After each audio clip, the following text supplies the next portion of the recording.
Oke, jadi teman-teman, ini ada saham IPO namanya WBSA gitu kan, kita direct aja ya. Sebenarnya IPO pasti yang paling kita harus perhatikan, even dia perusahaan apapun itu pasti kita pengen dong, lihat underwriter-nya. Karena, perusahaan yang udah terkenal aja kadang kalau misalnya dikasih underwriter yang kurang bagus, ya performa harga sahamnya kita sebagai retail yang berharap bisa dapat arah-arah gitu kan. Nah, nggak bakal bisa dapetin apa namanya, nikmatnya kalau misalnya underwriter-nya nggak bagus. Sebaliknya kalau perusahaan biasa aja gitu kan, even kayak Sarang Naga kemarin gitu kan, itu kan bisa arah-arah gitu kan. Nah, itu yang pastinya kalian pengen cari gitu kan. Nah, di sini ada underwriter-nya dari OCBC sama si Semesta Indovest atau MG gitu kan. OCBC itu TP gitu kan. Dan kalau misalnya kita rangkum dari hasil risetnya dari orang-orang Stockbit ya teman-teman, jadi quiet good lah ya untuk saham-saham di bawah MG ini. Kenapa? Karena di hari pertama mereka perform luar biasa bagus dan apa namanya, ada satu saham namanya BDKR itu justru di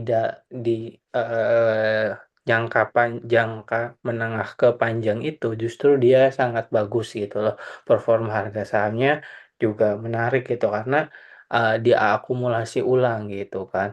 Nah, adapun Teguk yang mungkin, banyak isu-isu skandal-skandal yang memang bikin harga sahamnya sekarang ya kurang perform lah. Tapi kalau golf sendiri bisa kita lihat kemarin pas waktu saham-sahamnya, Soeharto pada naik gila-gilaan, GTSI, Humi dan yang lain-lain, golf juga, ngikut gitu ya teman-teman ke sana. Dan ada lagi saham apa ya yang di underwriterin TP gitu kan itu cukup menarik juga dari beberapa ketiga IPO terakhir, emas, CDIA, even UPI yang emang banyak meme yang buat kayak pembacokan lah atau apalah istilahnya gitu ya kan, hal-hal yang berbau negatif itu even di hari pertama itu masih kuning. So bisa disimpulin dari sini kalau dari segi underwriter ini cukup menarik kalau misalnya kita lihat di hari pertama. Jadi harusnya perusahaan-perusahaan yang ada di sini, apa namanya, di sini sih oke lah ya teman-teman. Jadi itu kalau misalnya kita lihat dari segi underwriter-nya gitu.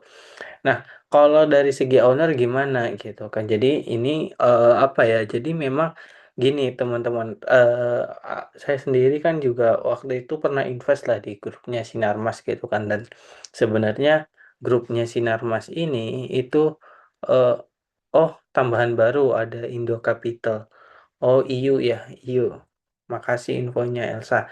Oke, tapi, apa namanya, even ada tambahan EU tersebut juga, I think EU juga not that bad gitu kan, secara track record juga cukup bagus, walaupun emang jarang banget dia bisa ngearahin gitu. Nanti coba oke, makasih infonya. Oke, sekarang kita lihat dari segi ownernya dulu, karena secara dua underwriter yang sebelumnya, MG sama TP itu udah cukup menarik, mungkin ya sejelek-jeleknya IU juga misalnya asumsinya dia jelek, dia di hari pertama RB setidaknya ada pemain lah istilahnya market maker yang emang harusnya di hari pertama pada saat itu kita lihat track recordnya MG sama si TP itu kan ya setidaknya kuning atau hijau itu probabilitasnya gitu kan, jadi kuat lah kalau kayak gitu. Kalau misalnya apalagi kalau iunya nggak nakal dalam artian dia nggak langsung buang barang di hari pertama gitu. Kalau misalnya kita lihat teman-teman dari struktur kepemilikan di sini ya gitu kan, kita langsung aja ambil dari apa namanya setelah transaksi ya teman-teman di sini informasinya itu pokoknya ada saham informasi-informasi terkait kayak PTI LTD dan yang lain-lain kayak gitu. Nah ini adalah tipikal permainannya dari mereka-mereka sendiri gitu ya teman-teman dalam artian kalau misalnya dulu adalah saham ya dari grupnya yang sama Sinarmas gitu kan. Ya dia juga main dengan nama-nama seperti ini dan mereka itu base-nya itu di Singapura dan biasanya seperti itu. Oh, itu tipikal mereka dan kalau misalnya kita lihat siapa sih manfaat terakhir gitu kan dan itu yang bisa harus jadi tolak ukurnya tuh ke sana gitu kan teman-teman dan bisa kita lihat namanya itu adalah Andre teman-teman. Kalau misalnya kita cari tahu itu ada namanya tuh Andre apa ya? Ya ini Andre Susanto atau siapa lah istilahnya gitu. Nah, itu kalau kita lihat ya teman-teman, itu track recordnya dia itu not Nggak bad. kalian, nggak Jarang kalian berapa? apa ya nggak dengar nggak apa ya istilahnya nggak dengar ada istilah-istilah dia melakukan hal-hal negatif lah jadi ya secara itu mereka oke lah gitu ya teman-teman terus juga apa namanya eh ya jadi it's not that bad gitu kan so it's good which is gitu loh mereka si ownernya gitu kan dan hal yang menarik yang bisa aku temuin semenjak aku waktu itu riset ya tentang emiten ini dan juga orang-orang di baliknya itu justru ya informasi antara kaitannya dengan apa ya dengan ya sinarmas. Jadi intinya intinya kalau misalnya teman-teman aku pengen tak rangkumin itu dulunya si BSA atau si WBSA ini itu dulu itu ya sebenarnya punya sinarmas gitu loh. Melalui anak usaha namanya SMMA. Nah, si anak usahanya dari SMMA ini itu dalam perjalanan waktu dia itu nggak pernah nambah kepemilikan saham, tapi yang nambah dari kepemilikan saham itu namanya tiga tiga beruang tiga beruang California PT Ltd kalau nggak salah. Dia nambah terus kepemilikan saham hingga kepemilikan sahamnya si Sinarmas ini itu terdilusi lah istilahnya gitu. Tapi kalau misalnya kita lihat secara orang-orang di belakangnya, Andre ini itu pasti apa namanya ada kaitannya dengan Sinarmas. Jadi bisa kita asumsikan bahwa IPO ini itu bisa dikatakan bahwa IPO yang emang bisa dikatakan dari mereka dari konglonya Sinarmas gitu secara tidak langsung gitu kan. Karena ya emang dari dulu sampai sekarang ada suatu emiten obat-obatan gitu loh. Dia juga sebenarnya udah jelas-jelas dia dari Sinarmas, tapi dia nggak mau mengakui dirinya dari Sinarmas. Nah, itu infonya sih isunya itu ya karena di grupnya Sinarmas ini tuh infonya ada keluarganya terus anak-anaknya itu lagi bertengkar lah istilahnya lagi bertengkar gitu loh jadi mereka nggak mau apa namanya si either si ade atau si kakak ini itu bertengkar dan dia tuh nggak mau lah menggunakan nama Sinarmas dia merasa punya pride sendiri gitu makanya mereka nggak mau dikatakan dari grupnya Sinarmas. Nah, apakah WBSA ini melakukan hal demikian atau tidak, tentunya itu polemik mereka sendiri. Cuman eh, for your information aja gitu loh. Kenapa sih orang nggak mau disebut grupnya nggak apa namanya perusahaannya nggak mau disebut dari grupnya Sinarmas gitu loh. Jadi tapi secara data dan angka-angka itu si WBSA ini tuh mendapat pinjaman dari Bank Sinarmas. Nah itu kan udah ngasih tahu banget lah istilahnya gitu loh bahwa ya kalau misalnya dapat pendanaan dari mereka-mereka sendiri sih ya harusnya bisa dikatakan grupnya mereka tapi ya we don't know lah ya apa kenapa mereka ngelakuin itu. Nah, yang bisa disimpulin di sini tuh adalah dari segi owner ya sebenarnya ownernya bagus kok gitu loh teman-teman nggak punya track record jelek gitu kan dan mereka juga bahkan even di apa ya di pemberitaan si ownernya ini tuh mereka itu dijuluki orang yang emang jago di bidangnya which is logistik gitu ya teman-teman ya quiet good lah gitu. Nah, secara bisnis ini apa ya ini Stockbit enak banget lah ya teman-teman jadi cuma bisa dilihat lah komposisi dari pendapatannya itu ya overall lebih banyak ke transportasi darat lah ya teman-teman tapi apakah itu bagus atau jelek justru menurut aku sendiri ya teman-teman kalau misalnya kita lihat dari segi performa keuangannya gitu kan dari tahun ke tahun itu justru ya sebenarnya ya mungkin Ya emang dari tahun ke tahun emang nunjukin adanya kenaikan pendapatan, tapi itu sangat tipis deh ya teman-teman. Karena bisa kita lihat tahun 2023 ke tahun 2024 itu ya naik tipis lah teman-teman. Tapi secara bottom line itu ada peningkatan yang luar biasa, which is mungkin lagi bersih-bersih, lagi giat-giatnya untuk mempoles laporan keuangannya biar lebih bagus, dan ya udah tahun 2025 sekarang 2025 pas udah di-audited di Septembernya ini gitu kan teman-teman, dia rilis dan tahun 2026 baru bisa IPO, dan ini quiet good sih dari segi keuangan. Cuman permasalahannya itu dari segi valuasinya teman-teman. Jadi kalau misalnya kita lihat dari segi valuasinya itu WBSA itu pernya dihargai secara 16,8 kali teman-teman. Dan kalau misalnya kita menggunakan asumsi dari si WBSA-nya itu sendiri di prospektus itu ngasih tahu ada per 132, 27, 29, dan 152 ini. Nah, ini buat edukasi aja ya teman-teman. Jadi kalau misalnya menemukan per yang luar biasa tinggi seperti itu, sebenarnya itu bukan mengindikasikan bagus juga. Kenapa? Karena itu secara nggak langsung kita apa ya, secara tidak langsung itu ya kalau misalnya kalian beli suatu saham di per 152 kali, berarti kalian asumsinya bisa balik modal itu 152 tahun. Semakin kecil itu bukan juga semakin jelek, semakin bagus. Kadang mungkin semakin kecil berarti investor menghargai bahwa suatu earning, suatu pendapatan, suatu value dari perusahaan tersebut itu mungkin dinilai lebih rendah. Jadi wajarnya berapa? Nah, ini bagus menggunakan asumsi rata-rata pembanding. Cuman masalahnya pembandingnya ini kayak agak jomplang sebenarnya, kayak nggak face to face gitu kan. Cuman apakah ini bisa dijustify bahwa dia apa ya, secara secara valuasi menarik? Kalau misalnya secara valuasi secara pure fundamental, even kita kasih tahu bahwa memang secara comparison ini terlihat murah, cuman kalau misalnya kita hanya mengandalkan WBSA-nya sendiri dihargai per 16,8 kali, itu justru menurutku sih itu terlalu over value gitu ya teman-teman.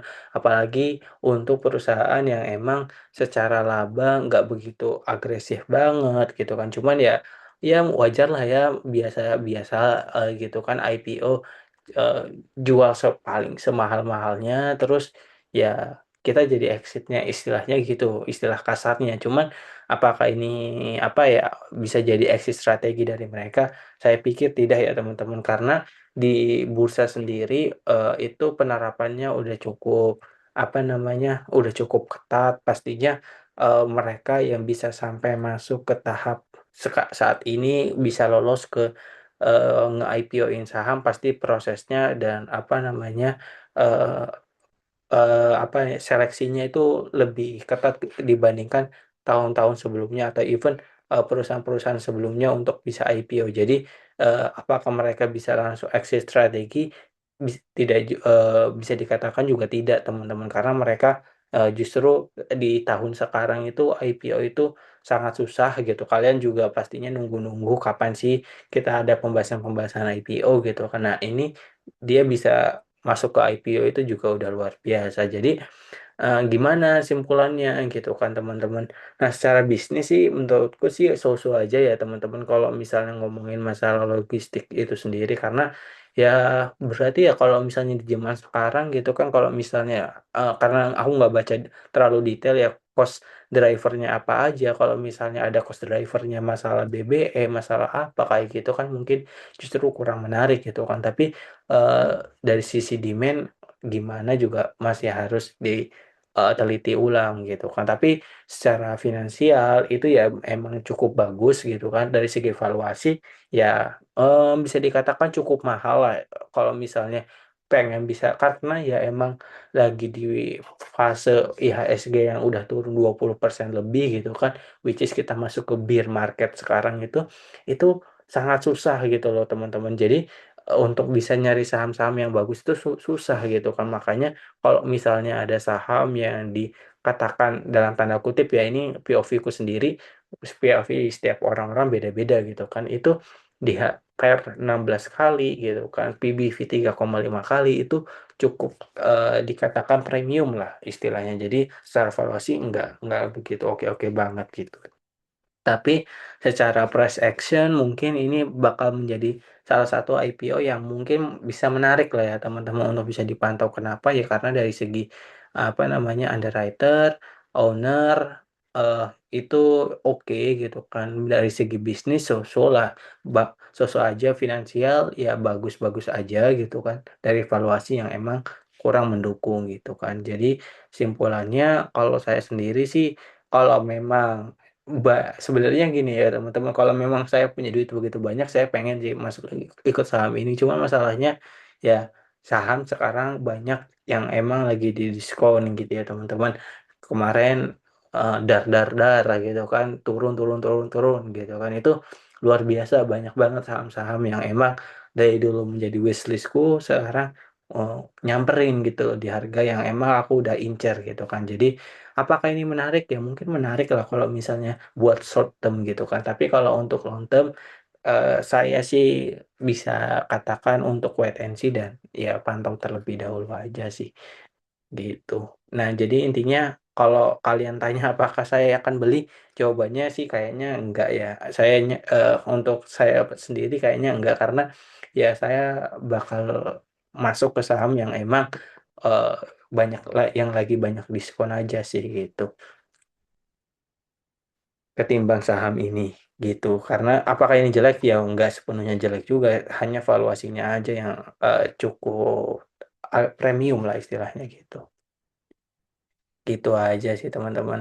Nah, barangkali kalian apa namanya ada yang ingin kalian tanyakan sebelum di close.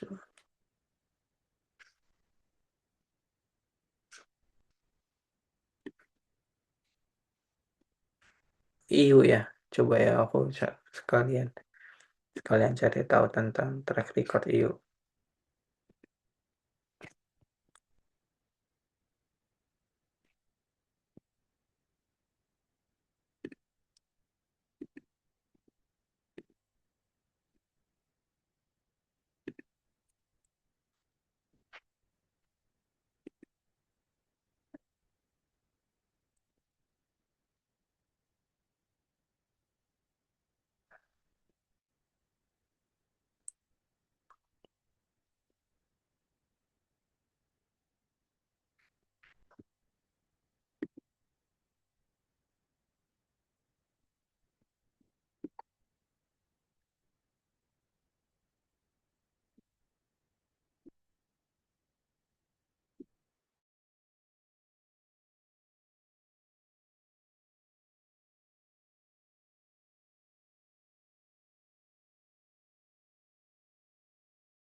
Oh, oke deh teman-teman. Apa namanya?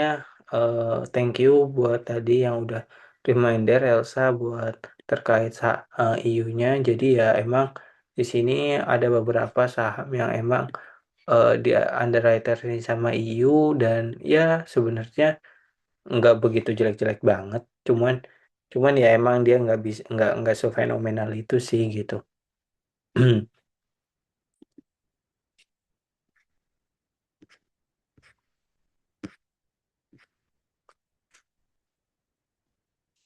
Oke, gitu aja teman-teman. Semoga apa namanya diskusi hari ini bisa membantu untuk jadi referensi kalian dan buat teman-teman yang di YouTube yang nonton ulang video ini, semoga videonya bisa membantu. Sekian, uh, happy cuan teman-teman. Semoga besok hijau.